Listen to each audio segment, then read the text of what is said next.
How do you recognize when a horse is tense or anxious? For those of us that have been around horses for a long time, it might come as just kind of a sense. We can just feel if they're starting to get worried or they're about to do something. But when you're new to horses, it can seem like a mystery, and it can start to feel like their behavior is really unpredictable. But if you know how to read some of the subtle signs, you'll be able to see when the horse is tense and help them find a place of relaxation. I'm Callie, this is Henry, and you're watching our weekly show here at CRK Training, where I share riding tips, I share training ideas, and horse care advice. Today we're talking about how to read some of the more subtle signs of tension or anxiety from your horse. One of the main areas that we can see tension or anxiety will be around the horse's face. First, you'll see that their eyes get wider. You'll also see kind of tight lines developing around the eye. Another place that you'll really see tension is the nostrils. So Henry here is displaying a pretty relaxed face, but if we look at a horse that has more tension, you'll see that their nostrils are pulled really wide open. You'll also see that the mouth gets really tight and that the lower lip here will be pulled tightly up in against the jaw.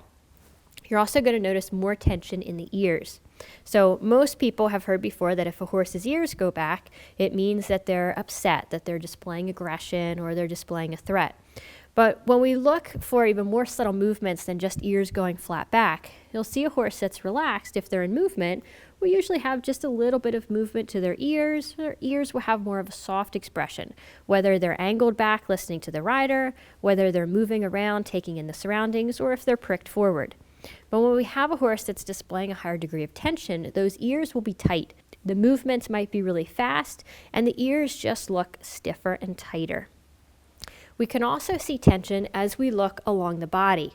A horse that is more in a place of tension and anxiety will tend to moving more hollow. This means that their head is lifted, the top part of their neck is really tight and contracted, and their back is going to be more contracted. When we're riding, this results in a ride that feels like the stride is more choppy, we can't find a good rhythm, and it's also not as comfortable for the horse to be moving this way for longer periods of time. Really starts to put strain on their joints and also on their back.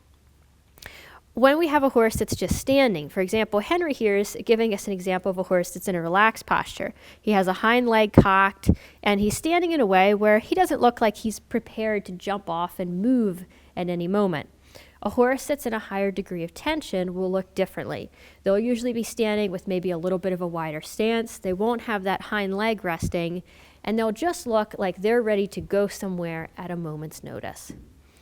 If you also take a minute to just make sure that you are regulated in your own body, meaning that you're breathing and that you're trying to find a place of calm, you can start to get this sense from the horse, not just from being able to see and register in your mind these different areas of tension, but you'll also just get that feeling from the horse that they're a little upset and they're a little worried. The next obvious step when you recognize tension in a horse is how can you help them relax? And the answer to this can really depend on the context and on the situation.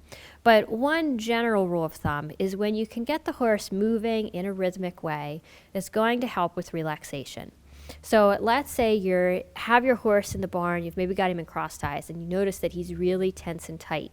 If you can take the cross ties off and you can just spend a few minutes walking him before you continue with tacking up, it could potentially help him to relax. The same under saddle. If you're riding and you're consistently seeing these areas of tension, you might want to start to think, is there something different I could be doing in my riding? Or is there even something I could look at physically? If the horse has physical discomfort, this can result in them holding more tension and having more anxiety during riding. So you might look at how does your tack fit? How are you riding? Again, try to look for doing like nice rhythmic motion in circles, doing the kind of patterns that are going to invite more relaxation. The next time that you're with your horse or that you're at your lesson, take a moment to observe them and see if you can notice some subtle signs of tension for your horse. Of course, our horses aren't always going to be in a place of total relaxation. When we're training and when we're working with them, there's going to be moments of tension as they're trying to figure things out or as we're asking them to move their bodies in ways that are more difficult.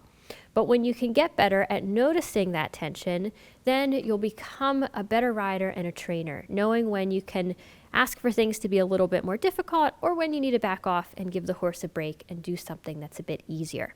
So I'd love to hear from you. Leave a comment down below and tell us something that you've noticed in your horse or in your lesson horse that's one of these signs of tension. I look forward to seeing your comments. If you're seeing this anywhere besides crktrainingblog.com, make sure that you go there. And also, if you haven't joined the free mini course, Understanding Your Horse in 7 Days, that's a great resource that's going to give you even more information to better be able to understand horse behavior and better understand what they might be trying to tell you. Thank you for watching, and I'll see you next week.